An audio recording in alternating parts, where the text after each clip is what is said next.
혹시 이 동물이 뭔지 아십니까? 유니콘. 네, 유니콘이라는 동물입니다. 혹시 이거 동물원 가서 보신 분 있으십니까? 아, 없으세요? 아니면 TV, 동물의 세계 이런 데서 보신 적 있으십니까? 아무도 없으십니까? 예, 다짜는 거짓말이죠. 이게 전설 속의 동물이라고 합니다.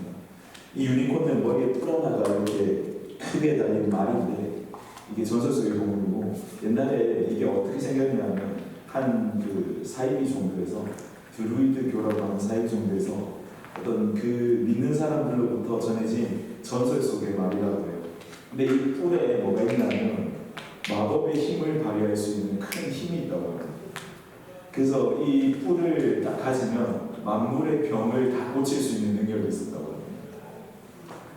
그래서 이게 뿔이 여기 달려있든지 아니면 뺏어든지 가지고만 있어도 몸이 모든 병이 다 낫는 거죠.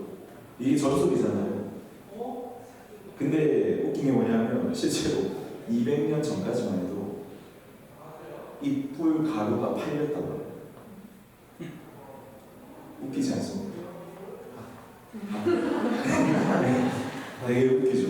실제로 유니콘이 있다고 생각하고 뿔을 갈아서 약을 만들었으니까 비싼 값에 사가라 이렇게 하면서 파는 사람들이 굉장히 많았고, 굉장히 비싼 값에 팔릴 정도로 수요가 많았다고 합니다. 여러분, 이게 참 웃긴 이야기처럼 보일지 모르겠지만 우리 삶에 이렇게 실체 없는 것들을 맹목적으로 믿고 있는 것들이 참 많지 않나라는 생각이 듭니다. 실례로 여러분들 요즘에 챗GPT라는 게 굉장히 유행하고 있죠. 굉장히 많이 널리 알려지고 있는데 챗GPT의 원리를 생각해 보면 사실 결과는 굉장히 잘 맞추지만 그 과정을 누구도 알 수가 없습니다. 그게 블랙박스와 같이 우리는 아무것도 알 수가 없습니다. 우리는 이렇게 실체 없는 것들에 대해서 그냥 결과만 보고 맹목적으로 믿는 그런 경향들이 있는 것 같습니다. 조금 무거운 주제를 다뤄볼까요? 우리 어제 제자반에서도 같이 이야기했던 이야기인데, 여러분 행복한 친구죠? 다 불행하십니까? 행복하고 싶죠? 불행하고 싶은 사람 발 들어보세요. 있어요 혹시? 아무도 없죠. 불행하고 싶은 사람 아무도 없습니다. 우리 모두는 행복하고 싶습니다. 그러면 어떻게 하면 행복해질 수 있을까요? 여러분들 제 질문의 의도가 이해되십니까? 어떻게 하면? 우리는 행복해지기 위해서 반드시 뭐가 필요하냐면 조건이 필요합니다. 전제가 필요합니다. 뭐뭐 하게 하면, 뭐뭐가 되면, 어떻게 해야 되면 행복해질 거야, 이런 식으로 말합니다. 실제로 사람들한테 물었습니다. 이거 한번 보시겠습니까? 행복의 조건, 그림을 한번 보시면 행복의 조건 1위가 뭐죠? 충분한 소득과 자산, 돈이 쉽게 나옵니다. 그 다음으로 건강, 가족생활, 여가활동, 노후생활 이런 것들이 있습니다. 그러니까 실제로 돈이나 자산이나 이런 것들이 꽤 행복과 중요한 관계가 있는 것처럼 생각되는 것 같습니다. 이게 그냥 어른들뿐만이 아니고 고등학생들한테 너네 왜 공부하니? 이걸 물어봤다고 합니다. 근데 가장 큰 이유가 뭐였냐면 앞으로 내가 하고 싶은 일, 좋은 직업을 가지기 위해서. 그 다음으로 나온 대답이 뭐냐면 돈을 많이 벌기 위해서라고 합니다. 그래서 여러분들 좋은 직업을 가지고 결국 그 직업을 가지고 돈을 많이 벌기 위해서 좋은 대학을 가야 되기 때문에 공부를 열심히 할 수밖에 없다는 생각이 드는 거죠. 그러면 좋은 대학을 가고 원하는 대학을 가는 친구들에 대한 생각을 한번 들어보겠습니다. 대학생의 행복지수와 스트레스 지수, 뭐가 더 높죠? 스트레스 지수가 더 높죠. 어찌어찌해서 원하는 대학에 들어가서 막 대학생활 하다 보니까 행복하기보다는 스트레스가 더 많은 거죠. 대부분 대학생들의 스트레스는 뭐 때문이죠? 공부도 있고 취업 문제가 있겠죠. 앞으로 나는 이제 뭐하고 살아야 되지? 그런 문제들이 있습니다. 그렇게 해서 어찌어찌해서 원하는 직장에 들어갔습니다. 그렇게 원하는 직장에 들어가면 그 직장인들은 행복할까요? 직장인 절반 이상이 행복할까요?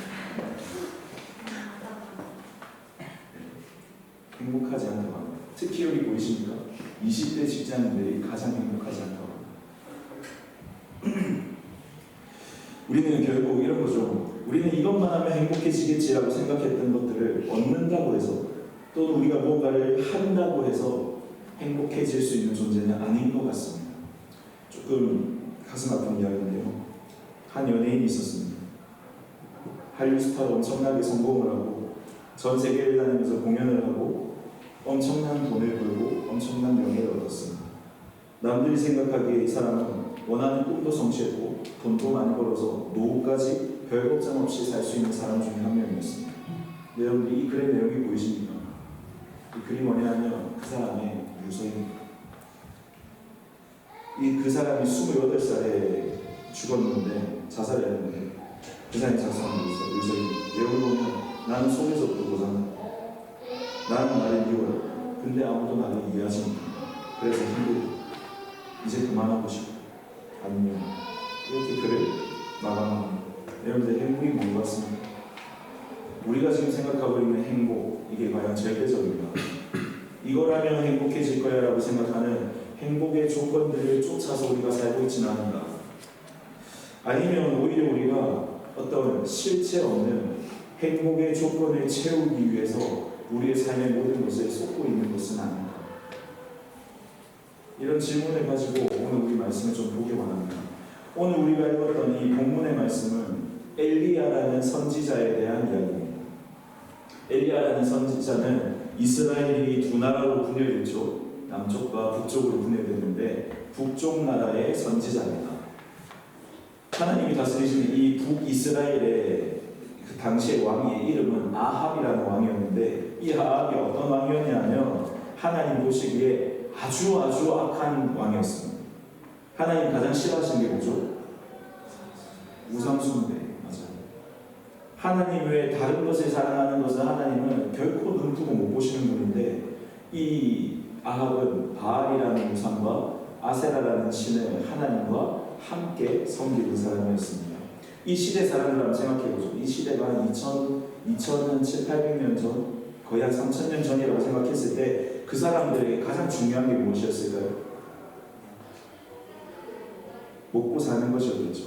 그 사람들이 우리처럼 어떤 반찬 가게 가서 반찬을 접하지는 않았을 거니까 그들에게 가장 중요했던 것은 농사였을 것입니다.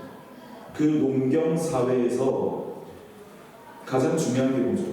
농사가 제일 잘 된다, 안 된다를 판단하는 가장 중요한 척도가 날씨입니다. 그죠? 이 날씨를 주관하는 신이라고 하는 게 바알이었어요. 하늘의 비를 주관하고 하늘의 구름을 주관하고 천둥과 번개를 주관하는 그런 신이었습니다. 근데 이 바알이라는 신이 어떤 신이냐면 건기에는 죽었다가 우기에는 살아나는 신이라고. 그러면은 여러분 한번 생각해보세요. 만약에 건기에 비가 오거나 우기에 비가 오지 않는다면 바알은 뭐가 되는 거죠? 일 안 하는 신이 되는 거죠. 맞죠? 실체가 없는 신이 되는 겁니다. 이 바알을 믿는 아합에게 하나님께서 분노를 하시고 이스라엘에 3년간 비를 오지 않게 하셨습니다. 그러면 여러분, 바알은 어떤 신입니까? 실체가 없는 신인 거죠. 그런데 3년 뒤에 아합 왕과 엘리야가 만나서 이야기를 하는데 이 아합의 바알에 대한 태도가 전혀 바뀌지 않습니다. 오히려 엘리야가 찾아갈 때 뭐라고 이야기하냐면 엘리야 네가 저주해서 그렇잖아. 엘리야 네가 3년 동안 하나님이 말씀하실 때까지 비 오지 않겠다고 했기 때문에 지금 비가 오지 않는 거 아니야 라고 이야기를 하는 것입니다. 그런 바알을 대변하는 아합에게 하나님을 대변하는 엘리야가 대결을 요청합니다. 마치 이런 대결입니다. 이 대결은 1대 450의 싸움입니다. 바알의 선지자 450명과 아세라의 선지자 400명과 함께 대결을 합니다.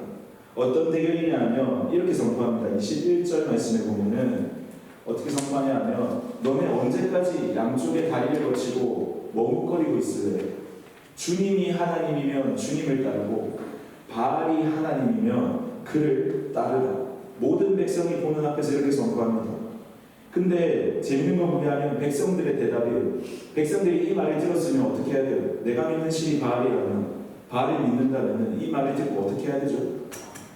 바알 편에 들든지 아니면 하나님 편에 들든지 그렇게 해야 되는데 이 대답이 어떻게 되냐면 한마디도 대답하지 않습니다. 여러분들 누가 뭘 막 말할 때 아무 대답을 안 한다는 것은 무슨 의미죠? 누가 예를 들어서 야 저한테 너 왜 그래 요즘에 살이 쪘어? 살 좀 빼라 이랬는데 제가 이러고 있으면 이거 무슨 의미죠? 신경 쓰지 마라 나는 안 뺄 거다 이런 의미 아닙니까?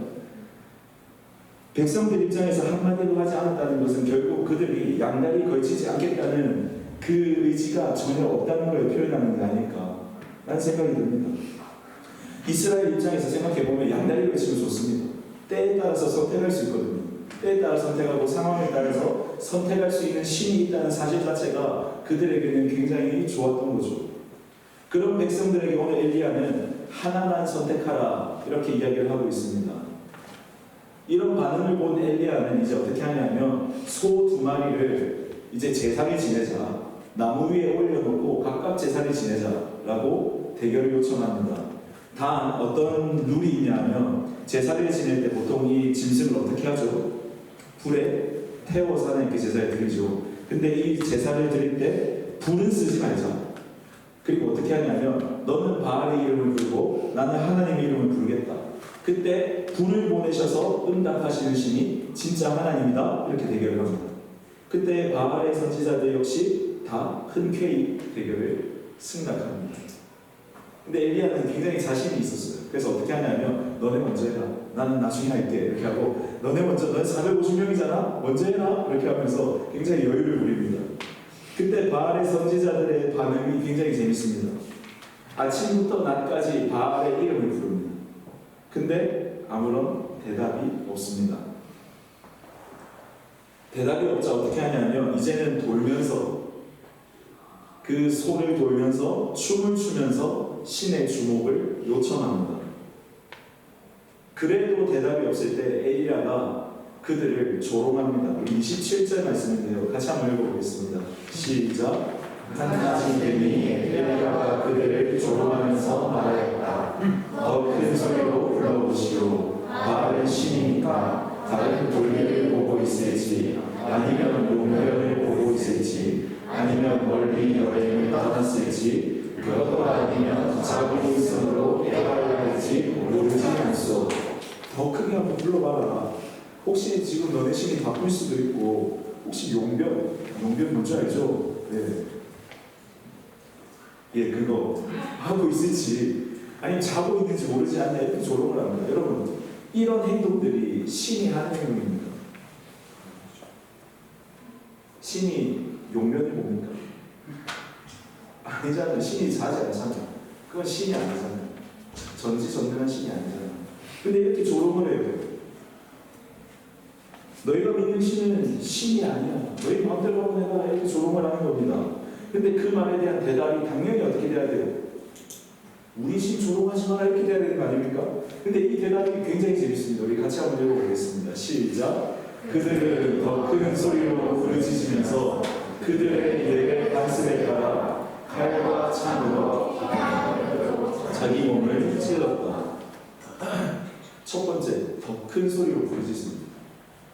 아까 엘리야가 뭐라고 했죠? 더 큰 소리로 부르짖어봐라. 근데 어떻게 하죠? 더 큰 소리로 부르짖습니다. 지금 바알에 섬기는 선지자들 누구 말을 듣고 있는 거죠? 엘리야의 말을 듣고 있습니다. 바알에 섬긴다는 그 바알의 선지자 450명이 지금 하나님의 선지자인 엘리야의 말을 듣고 행동하는 겁니다. 선지자는 뭐하는 사람이냐 하면 신의 말을 듣고 전하는 사람인데 그들이 왜 엘리야의 말을 들었겠습니까? 그들의 신은 말이 없기 때문입니다. 그들의 신은 어떠한 반응도 없기 때문입니다. 그래서 하나님의 선지자 엘리야의 말을 들을 수밖에 없는 겁니다. 결국 그들은 무엇이냐? 알지도 못하는 신을 믿는 사람들이었다는 겁니다. 그들이 믿는다고 하는 바알은 사실 그들에게조차도 허구였던 겁니다. 아무 실체가 없는 거예요. 그럼에도 불구하고 그들은 바알을 믿습니다. 두 번째로 어떻게 하려 했죠? 그들의 예배 관습에 따라서 예배를 드립니다. 신의 이목을 끌어들입니다. 여러분, 우리 기독교 구약시대 기독교의 제사에 대해서 한번 생각해 볼까요? 구약시대 하나님의 백성들 어떻게 예배했죠?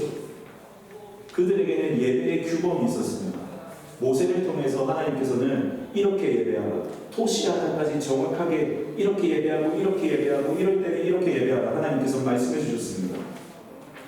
근데 이들은 실체가 없기 때문에 그들의 목소리 너무 듣기 싫죠? 아니요. 실체가 없기 때문에 그들은 따라야 할 규례가 없는 겁니다. 어떻게 예배를 해야 하는지, 그들은 무엇을 믿어야 하는지, 어떻게 믿어야 하는지에 대해서 전혀 알지 못한 채로 그저 그들이 지금까지 해왔던 관습에 따라서 주먹구구식으로 제사를 드리고 있는 겁니다. 실체 없는 신. 세 번째로 그들은 어떻게 합니까? 자기의 몸과 몸을 칼과 창으로 찔러가면서 신에 띄웁니다. 너무나 비인격적이지 않습니까? 하나님을 예배하는 제사가 이렇습니까? 하나님을 예배하는 제사는 짐승을 불로 태워드릴 때 어떻게 합니까? 그것을 바라보면서 사실 저 자리에 내가 있어야 되는구나. 그것을 바라보면서 하나님의 인격적인 임재를 느끼고 하늘에 계신 하나님은 그 향기를 맡으시면서 하나님의 분노를 섞이시는 게 아닙니까? 근데 이들은 그 실체 없는 신을 깨워야 할 정도로 이렇게 자기의 몸을 자학하고, 심지어 바알의 제사는 인신매매가 있었다고 합니다. 인신공양이 있었습니다. 아이들을 죽여가지고 그거를 올렸습니다. 이렇게 자극적인 행동을 통해서 신의 이 몸을 끌고자 했던 것입니다. 그들의 제사와 그들의 예배는 그들이 알지 못하는 것을 어떻게 믿어야 할지 아무도 모른 채 그저 자신들의 생각에 맞게 자신들이 옳다고 생각하는 대로 너무나 비인격적이고 자극적으로 진행되었습니다. 혹시 JMS 요즘에 넷플릭스를 통해서 나는 신이다라는 프로그램을 본 친구들이 있을 수도 있을 것 같습니다. 정말 입 밖에 말을 꺼내고 싶지 않을 정도로 비인격적이고 너무나 더럽습니다. 치졸한 인간입니다. 교수 자신의 어떤 돈과 성적인 쾌락을 위해서 성도들을 유혹하고, 성도들은 교주를 기쁘게 해주고 교주와의 성관계를 통해서 거룩해진다고 말하는 아무도 실체도 없고 진리도 없는 그런 자극적인 방법으로 하나님을 예배하는 태도가 바로 사실 이 시대랑 별반 다를 게 없어 보입니다. 그리고 사실 이게 조금 양해를 구해야겠지만 우리의 모습과 닮아 있는 것 같습니다. 서도의 행복에 대해서 조금 이야기했었어요. 절대적인 행복이란 존재할까? 이 세상 어떠한 조건으로도 우리를 행복하게 할 수 있는 것은 없어 보인다 라는 것을 우리가 앞에서 이야기했어요. 근데 우리는 그걸 알면서도 어떠한 조건에 만족시킴으로써 행복해지기를 소망합니다. 근데 그 행복은 사실 실체 없는 행복이라는 겁니다. 이것만 하면 행복해지겠지. 고등학교 졸업하고 좋은 대학 가면 좀 행복해지겠지. 대학을 졸업하고 좋은 데 취업하면 행복해지겠지. 취업을 하고 돈을 많이 벌면 행복해지겠지. 가정을 이루고 아이를 낳으면 행복해지겠지. 물론 거기서 얻는 행복이 없는 게 아니에요. 거기서 분명한 행복이 있습니다. 근데 그것이 진정한 절대적인 행복이라고 믿고 그것만을 따라가는 태도는 실체 없는 태도라는 것입니다. 마치 그 실체 없는 걸 얻기 위해서 더 큰 소리로 부르짖고 그들의 예배 관습에 따라서 자극적인 행동을 하고 있는 이스라엘 백성들처럼 우리도 사실 실체 없는 어떤 것을 붙잡기 위해서 더 노력하고 애쓰고 하나님의 말씀보다 세상이 말하는 성공, 세상이 말하는 관습, 예를 들어서 남은 무엇들이야 성공할 수 있다. 돈을 많이 벌어야 성공한다. 남들보다 외모가 예뻐야 한다. 인물이 좋아야 한다. 이런 것에 따라 살면서 더 자극적이고 격렬하게 살아가고 있는 우리의 모습과 조금 닮아가지 않았나, 닮아있지 않았나 그런 생각이 좀 들었습니다. 그래서 우리가 앞으로 이제 엘리야의 믿음을 이제 살펴볼 건데 그걸 살펴보기 전에 그 관계를 조금 살펴보기 전에 우리가 먼저 이 부분을 좀 점검해 보면 좋겠습니다. 절대적인 행복의 근원이신 주님 한 분으로 우리는 만족하고 있는가? 아니면 또 다른 행복을 추구하면서 인간의 삶에 필요한 그것을 우리가 추구하는 게 나쁜 게 아닙니다. 그러나 인간의 삶에 필요한 것이 하나님보다 우선되어 있는가? 우리의 삶에 영향에 있어서 분명히 필요해요. 세상적인 권력이 필요 없는 게 아닙니다. 그런데 우리는 우선순위의 문제가 있다는 거예요. 하나님 안에서 이 모든 것이 전부가 아님을 고백할 수 있느냐? 내가 비싼 옷을 입고 좋은 차를 타고 좋은 직장에 다니는 거 분명히 하나님이 주신 축복이에요. 그러나 그것이 전부가 아님을 우리가 말할 수 있는, 그것보다 더 크신 하나님을 우리는 인정할 수 있는, 이것이 오늘 엘리야가 물었던 어느 편에 설 것인가, 바알을 선택하든지 하나님을 선택하라. 여러분들, 결혼한 남자가 있어요. 한 달에 30일이죠. 그 중에 29일은 집에 들어갑니다. 근데 하루는 301호에 사는 분이랑 외도를 합니다. 그런데 그러면 이 남자는 결혼한 와이프를 사랑하는 겁니까? 30분에 29니까 96.7% 사랑하는 겁니다.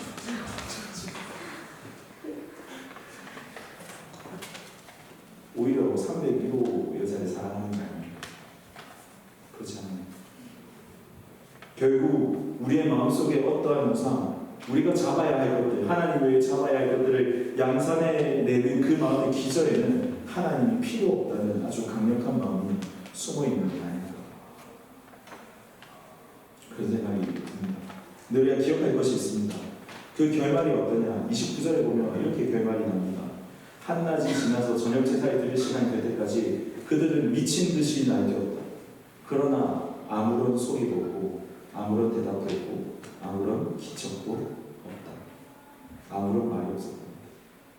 우리가 미친 듯이 우리가 잡고자 하는 것들을 잡고자 하여도 아무런 말이 없다는,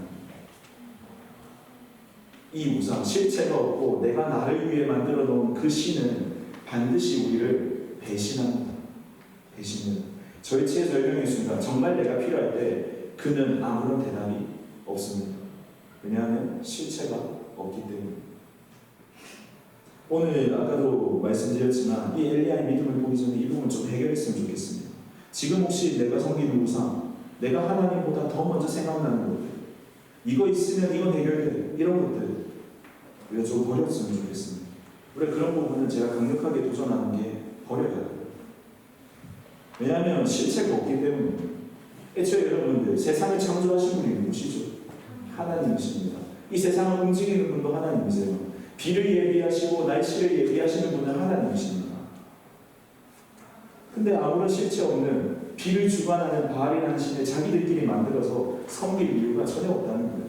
진짜 신이시고 진짜 세상을 운행해 가시는 하나님만 의지하기로 결단하는 우리 친구들이 되었으면 좋겠습니다.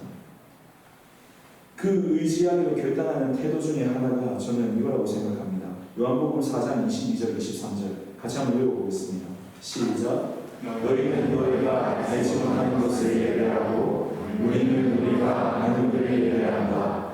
그거는 유대 사람들에게서 나기 때문이다.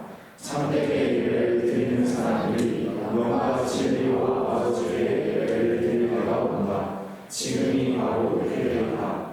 아버지께서는 이렇게 예배를 드리는 사람들을 찾으신다. 아멘. 우리는 우리가 아는 분을 예배해야 합니다. 우리가 아는 유일한 구원의 대상, 구원의 소망은 예수 그리스도입니다. 천지를 창조하기 전부터 우리를 택하시고 예비하신 그 하나님, 우리의 어떤 상상 속에 있는 것들, 우리의 실체 없는 것들이 아니라 말씀이 실체가 되어서 이 땅에 오신 예수 그리스도를 참되게 예배하는 자가 되어야 된다는 겁니다. 영과 진리로 예배하는 것은 영으로, 즉 성령으로 예배하고, 진리로 예배하는 것은 결국에 말씀에 근거하여 예배하는 겁니다. 우리는 더 나아가서 삶 자체를 하나님 앞에서 온전한 예배로 살아가야 하는, 말씀에 근거하여 살면서 하나님 앞에 우리의 삶을 거룩한 산 제사로 드리는 사람이 되어야 한다고 성경은 우리에게 권고합니다. 결국 이 모습과 같이 실패한 바알의 제사 끝에 엘리야가 백성들을 모읍니다. 엘리야가 백성들을 모으고 퍼포먼스를 하는, 어떤 퍼포먼스를 하냐면 30절에 보면 무너진 제단을 고친다라는 표현이 나옵니다. 구약시대에는 제사를 왜 드렸습니까? 아까도 말했다시피 하나님과 나와의 무너진 관계를 회복하기 위해서 제사를 드렸습니다. 죄로 인해 멀어졌던 하나님과의 관계를 하나님 스스로가 제시하신 방법대로 행하면서 하나님의 화를 누그러뜨리는 행위가 바로 구약시대의 제사였던 겁니다. 그런데 그 하나님 앞에 온전히 드려져야 하는 제단이 바알 때문에 모두 무너졌잖아요. 그 무너졌던 제단을, 오히려 바알을 섬기는 삶이던 그 제단을 이제는 엘리야가 고쳐서 쌓아야 했기 때문에 지금 제단을 고치는 겁니다. 근데 그 퍼포먼스가 조금 재밌습니다. 어떻게 하냐면 그 제단을 쌓을 때 이스라엘의 지파 수대로 총 12개의 돌을 고쳐 쌓고, 지금 3년 동안 물이 없었는데 어디서 물을 구했는지도 모르겠지만 물 4통을 들고 와서 거기다 물을 붓습니다. 여러분들 이 모습이 어디서 기억나지 않나요? 돌 12개를 쌓고 돌 12개 기억나는데? 기억나죠? 네, 나의 하나님 기억나시죠? 저는 이 모습을 보면서 우리 수련회 가기 전에 살펴봤던 여호수아 4장의 모습이 기억났어요. 그들은 놀라운 은혜로 요단강을 건넙니다. 그 출애굽 백성들은 가나안 입성을 맞이하면서 요단강에서 각 지파별로 하나씩 12돌을 가져다가 길갈에 세웁니다. 그러면서 기념하죠. 하나님이 어떤 분이신지, 하나님이 얼마나 강한 분이신지 기념하고 영원토록 하나님 경외하기를 결심합니다. 더불어서 목사님 말씀하셨다시피 사실 우리가 도리였지 않니? 죽을 수밖에 없었던 우리를 구원해 주신 나의 하나님, 그것을 기억하자. 조상들의 하나님, 부모님의 하나님이 아니라 이제 나에게 직접 일하신 하나님을 기념하자. 이런 의미로 12돌을 쌓았죠. 오늘 본문에서도 그 생각이 들었습니다. 어쩌면 엘리야가 지금 이 12돌을 쌓고 물을 붓는 행위가 그것을 이들에게 연상시키는 건 아닐까? 너희가 바알과 하나님 앞에서 갈팡질팡하는 그 모습 속에서 하나님이 얼마나 강하신지를 다시 한번 떠올리고, 그 하나님을 다시 한번 예배하기를 결단하는 마음으로 무너진 제단을 다시 첫 마음으로 쌓았던 것은 아닐까, 그런 생각이 들었습니다. 어쨌든 이제 그 제단에 불이 붙기 더 힘든 상황이 되었죠. 왜냐하면 물을 부었기 때문입니다. 여러분, 물을 붓는 데다 불을 지피면 불이 붙습니까? 안 붙습니다. 근데 엘리야는 물을 붓고 기도합니다. 무엇을 기도하느냐? 첫 번째, 이 백성들이 하나님만이 주인이시고, 두 번째, 나는 하나님의 말씀대로만 이 모든 것을 하고 있다는 거죠. 세 번째, 그들의 마음을 돌이켜달라고 그렇게 기도를 합니다. 그때 하늘에서 불이 떨어지고 38절에 보면 어떻게 되느냐면 물을 말렸다. 개역개정 성경에 보면 물을 핥았다 이렇게 표현되어 있습니다. 그 불이 물을 다 핥아서 물도 다 말려버리고 돌도 태우고 흙도 태웠다고 이야기하세요. 그리고 모든 백성들은 그가 하나님이시다 이렇게 외치게 됩니다. 어쩌면 우리의 남은 삶이 이런 삶이 되어야 되지 않을까, 여러분들께 도전하고 싶습니다. 요즘 세상은 모든 것이 가능하다고 합니다. 모든 것이 옳다고 합니다. 너도 옳고 나도 옳다고 이야기합니다. 이것도 맞고 저것도 맞고 우리 모두 친구다 이렇게 이야기합니다. 그런 시대로에서 우리는 오히려 오늘 엘리야와 같이 꼰대로 살아가야 될지도 모르겠습니다. 왜냐하면 불로 응답하는 신, 유일한 신은 오직 기독교가 말하는 하나님 한 분밖에 없기 때문입니다. 그런 시대에서 우리는 이 여호와 하나님만이 참 신임을 증명하고 그것을 전하는 사명을 받은 사람들입니다. 우리는 불을 내려야 하는데 물을 부어야 되는 사람들. 심지어 3년간 물이 없는 그 상황에서 모두가 물을 필요로 하고, 심지어 엘리야조차도 물을 필요로 하는 그 상황에도 불구하고 엘리야는 그 물을 부어버립니다. 물이 필요한 상황인데 불을 내려야 되는 상황입니다. 나 혼자 예배하기도 바쁜데 무너진 예배를 고쳐 쌓아야겠습니다. 무너져 있는 제단을 다시 쌓아 올리면서 사람들에게 우리를 가나안에 들어오게 하신 그 하나님을 바알의 선지자들 앞에 보여야 되는 사람들입니다. 여러분 가능할까요?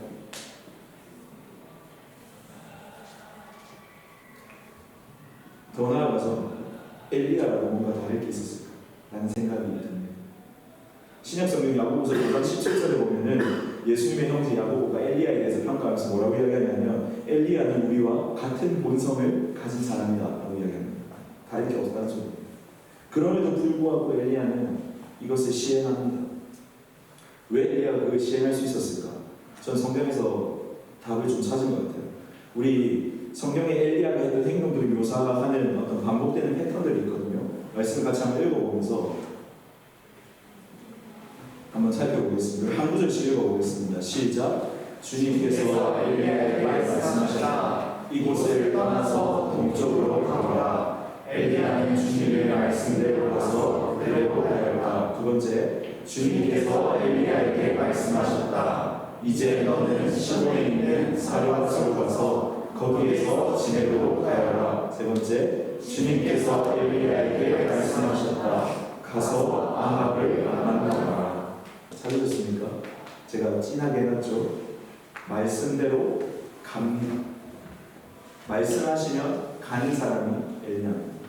근데 그가 가는 곳이 어디였느냐? 어디였냐면 여기였습니다. 적진의 한가운데. 적진의 한가운데였습니다. 그는 이스라엘의 말씀이 전파되는 것을 막으려는 하나님의 뜻에 따라 그리 시냇가에 숨어서 지냈습니다. 그리고 그는 바알의 원산지 메이드인 시돈에 가서 하나님을 나타내야 했습니다. 그리고 그는 그와 대치되는 아합을 직접 만나서 하나님의 능력을 나타내야 했습니다.